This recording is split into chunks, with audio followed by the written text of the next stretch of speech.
estava falando da parte de programação, eu cansei da programação, eu achei que talvez ele fosse fazer até essa transição de como é que ele chegou na gestão. Mas pode ser que não sei se vai ter aqui no meio da história, ou até essa parte de gestão da engenharia, né? Porque em algum momento também acontece na carreira de alguém que está nessa área de programação uma dúvida cruel, né? Que é aquela dúvida: continua avançando tecnicamente para ser um engenheiro, normalmente você vai evoluir aí para um tech lead, um especialista na área, ou eu vou agora atuar mais nessa área de gestão, né? Que é o que você faz hoje, mas para essa área de gestão. Em algum momento a gente tem que fazer escolha. Por acaso foi isso que aconteceu com você, né, durante esse período que você montou o e-commerce? Quando é que você tomou essa decisão e tomou esse rumo mais de gestão nessa área de engenharia? Ou o que te motivou, se você lembrar da história? Cara, assim, é só essa parte da minha vida que eu acabei ficando um pouco sem vontade de fazer a computação em si, é porque acho que eu tava em trabalhos muito repetidos, assim, né? E a programação, ela não tava tão avançada, tinha bastante coisa, lógico, mas não era tão avançada como é hoje em dia, com muita coisa pronta, que você não precisa reescrever um monte de coisa do zero, né? Você tinha que reescrever um monte de login do zero sempre, então era meio chato, assim. E depois ela começou a ficar muito mais legal de novo, né? Mas eu sinto que eu que eu fui indo pra gestão, mas sem sair da programação, né? Então lá pra 2011, se eu não me engano, 2012, né, eu tava trabalhando numa empresa, né? Tava prestando consultoria lá, e uma amiga me chamou para montar a parte de tecnologia na empresa dela. Então, eles tinham uma empresa terceirizada cuidando da tecnologia, né? E aí precisaria montar o time interno para conseguir investimento e tal. É uma empresa de tecnologia, então você precisa ter o investimento dentro de casa e tal. Então eu entrei, né? E foi minha primeira experiência como gestor, assim, né? Como CTO, no caso,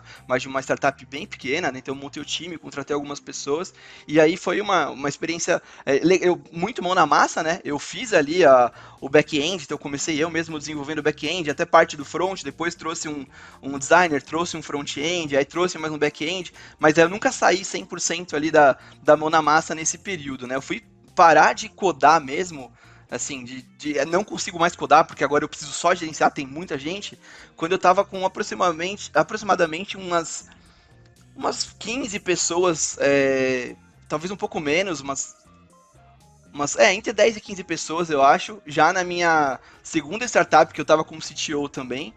E aí foi um momento que eu, tipo, tá, beleza, agora meu tempo vale mais eu gerenciando o que as pessoas estão fazendo e ajudando aqui, do que eu colocando a mão na massa e mexendo no código, né? E foi bem difícil pra mim, eu acho que eu deveria ter parado talvez um pouco antes de entrar tanto no dia a dia do código ali, porque eu tava trazendo mais valor executando, vendo o que as pessoas estavam fazendo one-on-one, conversando com o cliente, do que eu criando software. Mas eu adorava criar software, né? E de vez em quando ainda, até na empresa, hoje em dia, a gente tem uns hackathons semestrais, assim, que a gente chama de Creative Day.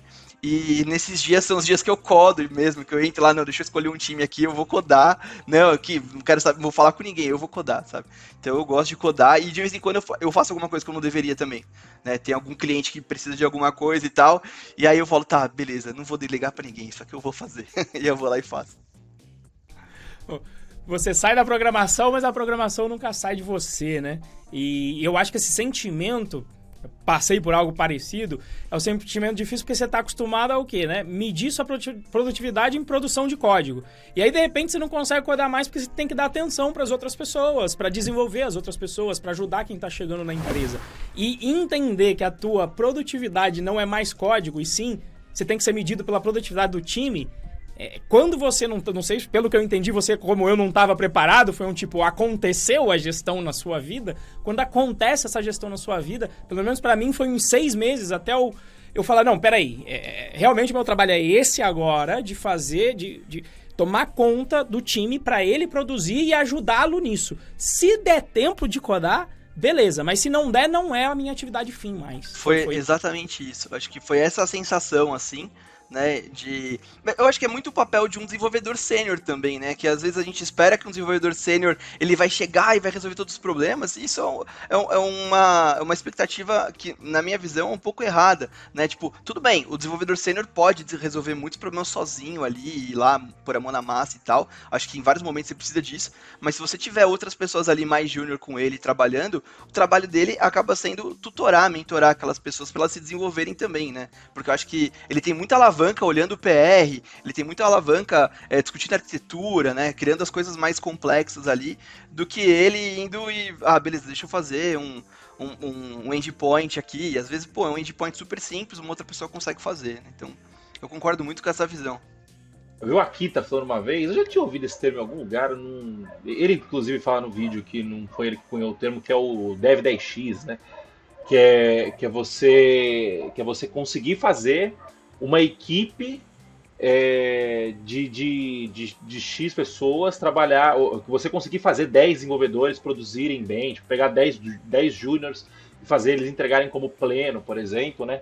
E lá na Codevance, inclusive, eu falo muito com o Ronaldo, eu falo, Ronaldo, seu papel não é codar, cara. Tipo assim, obviamente que vai ter 20, 30% do seu tempo que você vai codar, que é um negócio mais complexo, é um negócio mais estratégico, você entendeu? Eu falei, mas é justamente isso. Por exemplo, a gente tem reunião amanhã, cara, de sentar e definir arquitetura, definir, modelar banco. Ele que toca o time de desenvolvimento da Codevance,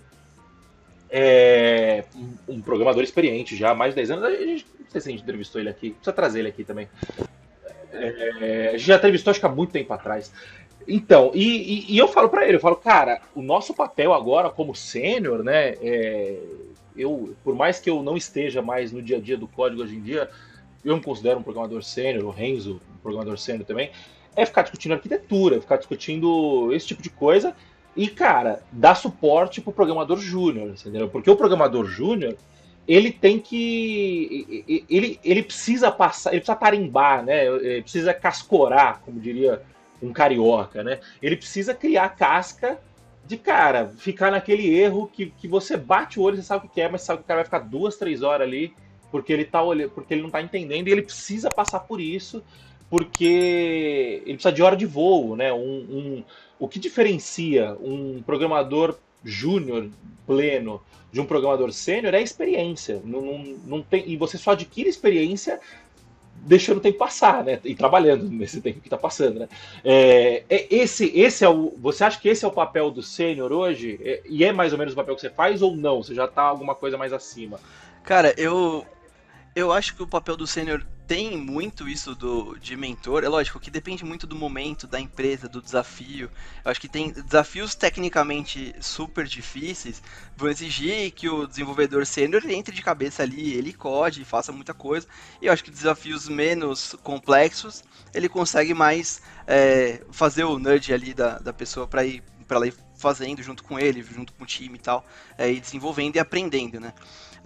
Agora, o meu papel hoje, acho que como gerente, né, a gente acaba atuando mais entre os times e na organização, assim, então eu vejo como 3 princípios, assim, que eu preciso sempre estar de olho, né, então, o primeiro é o ongoing dos times, né, de eu ter certeza que os times estão fazendo aquilo que eles deveriam estar fazendo, da melhor forma possível, né, eles têm todos os recursos, né, as pessoas necessárias, os equipamentos, as informações para eles conseguirem executar, né, eu preciso fazer o onboarding das pessoas que estão entrando na empresa, como que eu faço para rampar super rápido um desenvolvedor que eu contratei, e a parte de contratação, que hoje tem sido o meu maior desafio, acho que é o desafio aí da maioria dos gestores de tech, contratar, né, inclusive a gente está passando por um momento de hypergrowth na empresa, a gente recebeu um Series B no ano passado e a gente vai dobrar o time nesse ano, então é sempre um desafio você fazer contratações. De quanto para quanto vocês estão partindo? Agora a gente tá em aproximadamente 50 no time e a gente deve terminar o ano com um pouquinho mais de 100. Né? Então esse é o desafio de 2022 pra gente, mas tem bastante coisa legal aqui e assim, acho que todo o desafio de gerência é muito, cara, como é que eu estruturo um processo seletivo que não vai ter vieses, que vai ser justo para todo mundo, né? Como que eu atraio as melhores pessoas para participar desse processo seletivo, né? E eu preciso, na outra ponta, como que eu treino os meus desenvolvedores que também participam de entrevistas, também tem que estar ali avaliando bem o candidato, né? A gente quer prover uma experiência do candidato muito boa, né? Que ele saia de lá e mesmo que ele não passe, que ele aprenda alguma coisa. E eu acho que isso, se eu não me engano, eu já vi nas redes sociais, né, do Renz e tal, fala assim, cara, faz várias entrevistas. Você vai testar o mercado, você vai aprender. E eu considero isso um excelente conselho, assim, porque você vai aprender. Né? Na entrevista, uma entrevista boa, né, numa empresa boa, um processo bom, você acaba saindo melhor do que você entrou. Cara, eu já pessoalmente, antes eu tinha medo de dar feedback de entrevistas, assim, quando a pessoa não passava. Acho que muito. Porque no Brasil a gente tem medo de tudo, né? Tem medo de tomar um processo, você vai e fala, ah, cara, ó, você não foi bem nisso aqui e tal. Mas acho que quando são coisas técnicas, eu me sinto muito mais à vontade de falar, cara, aqui você errou isso, você precisa dar estudada mais aqui, aquilo lá, né? Então, nas últimas entrevistas que eu fiz, algumas pessoas eu tenho ligado, até, pô, passado uma dica, assim, sabe? A pessoa não passou por alguma coisa que ela ainda não tá pronta e tal, e não é o que eu tô precisando para aquele momento. Então, eu acho que a entrevista é um bom momento para você passar essas dicas para a pessoa ali, para ela melhorar.